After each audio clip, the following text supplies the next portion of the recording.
नमस्कार। आज हमारे पास ना उज्जैन में माँ बगलामुखी के एक कह सकते हैं गुप्त और सिद्ध पीठ के बारे में कुछ जानकारी आई है। हम्म, स्रोत बताते हैं कि ये जगह तंत्र साधना और न्याय चाहने वालों के लिए कितनी महत्वपूर्ण है। बिल्कुल। तो आज हम इसी स्थान की शक्ति, इसकी कहानियों और यहाँ जो विशेष पूजा होती है और हाँ, उसमें पंडित जी की क्या भूमिका है, इसे समझने की कोशिश करेंगे। बिल्कुल। और ये देखना बड़ा दिलचस्प रहेगा कि कैसे एक विशेष देवी और एक स्थान शत्रुओं पर विजय पाने की जो इंसानी इच्छा है या जीवन की बाधाएं दूर करने की इच्छा है, उससे इतने गहरे से जुड़े हैं। हाँ, तो स्रोत ये कह रहे हैं कि महाकाल की नगरी उज्जैन में माँ बगलामुखी का ये जो गुप्त स्थान है ना, ये असल में तंत्र साधकों का एक एक तरह से केंद्र है। मतलब यहाँ लोग खास तौर पर आते हैं जब उन्हें कोई शत्रु बाधा हो या कोई कोर्ट केस चल रहा हो या फिर राजनीति या व्यापार में कोई बड़ा संकट फंसा हो। हाँ, और ये जो सिद्धपीठ की बात है ना, ये भी यहाँ महत्वपूर्ण है। देखिए, सिद्धपीठ ऐसे स्थान माने जाते हैं जहाँ ये मान्यता है कि भाई ऊर्जा बहुत केंद्रित होती है और इसलिए वहाँ की गई साधना या प्रार्थना का फल वो जल्दी मिलता है, खासकर जब जीवन में बहुत कठिन परिस्थितियां हों। अच्छा, और इसकी जो उत्पत्ति कथा है वो तो वाकई बहुत दिलचस्प है।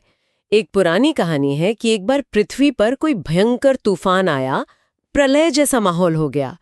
तब कहते हैं भगवान विष्णु ने हरिद्रा सरोवर, मतलब हल्दी के पानी वाले सरोवर के किनारे तपस्या की और वहीं से पीली आभा वाली माँ बगलामुखी प्रकट हुई और उन्होंने अपने मंत्र से उस तूफान को स्तंभित कर दिया, मतलब रोक दिया। बिल्कुल रोक दिया। तभी से वो स्तंभन शक्ति की देवी मानी गई और कहते हैं उज्जैन का ये मंदिर उसी हरिद्रा सरोवर का प्रतीक है। हाँ, ये स्तंभन जो शब्द है ये बहुत महत्वपूर्ण है यहाँ। इसका शाब्दिक अर्थ ही है रोक देना, किसी चीज को निष्क्रिय कर देना।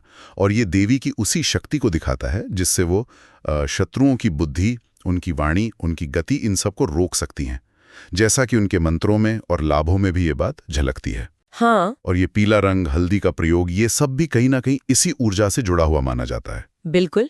स्रोतों में तो खास तौर पर बताया गया है कि व्यापारियों को, राजनेताओं को, वकीलों, अफसरों को क्या लाभ मिल सकते हैं, जैसे शत्रुओं का स्तंभन, कोर्ट केस से मुक्ति, आत्मविश्वास का बढ़ना और यहाँ तक कि काला जादू या नजर दोष से बचाव भी।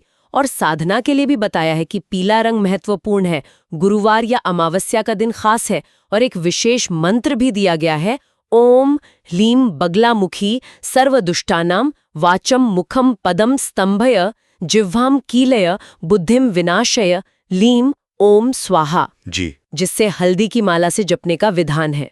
देखिए, अगर हम इसे थोड़ी बड़ी तस्वीर में रखकर देखें तो ये दिखाता है कि कैसे विशिष्ट व्यवसायों से जुड़े लोग या जीवन की खास चुनौतियों का सामना करने वाले लोग वो इस तरह की शक्तियों से जुड़ते हैं।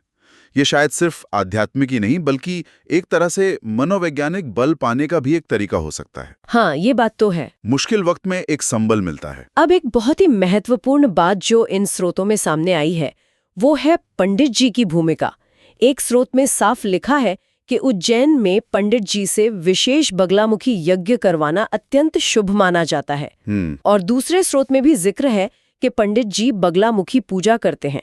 तो ये पंडित जी का जो कनेक्शन है ये खास तौर पर उभारा गया है। हाँ, और ये बात तंत्र ग्रंथों और जो ऐतिहासिक मान्यताएं हैं उनसे भी जुड़ती है। कहा जाता है कि महाराज विक्रमादित्य जैसे राजाओं ने भी यहाँ पूजा की थी। अच्छा। और आज भी कई प्रभावशाली लोग गुप्त रूप से यहाँ आते हैं, ऐसा स्रोत बताते हैं। तो ये दिखाता है कि शक्ति और सुरक्षा की कामना जो है वो समय के साथ कैसे बनी रहती है।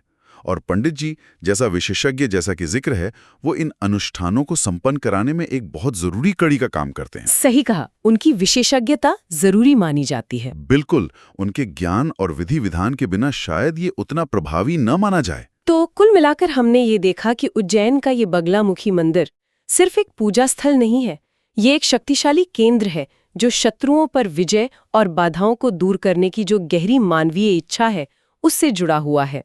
इसकी एक रोचक उत्पत्ति कथा है, विशिष्ट लाभ बताए गए हैं, साधना की एक तय विधि है और उसमें भी जैसा कि स्रोतों ने बताया पंडित जी द्वारा कराए जाने वाले यज्ञ और पूजा का एक विशेष महत्व है।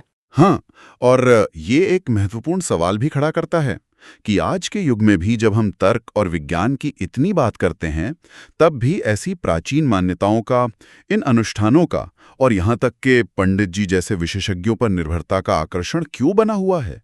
शायद ये एडवर्सिटी यानी विपरीत परिस्थितियों का सामना करने और उन पर किसी तरह का नियंत्रण पाने की हमारी बहुत गहरी मानवीय इच्छा को दर्शाता है, जिसके लिए लोग आज भी इन विशेष स्थानों, शक्तियों और हाँ, विशेषज्ञों की शरण लेते हैं। ये वाकई में विचार करने योग्य बात है।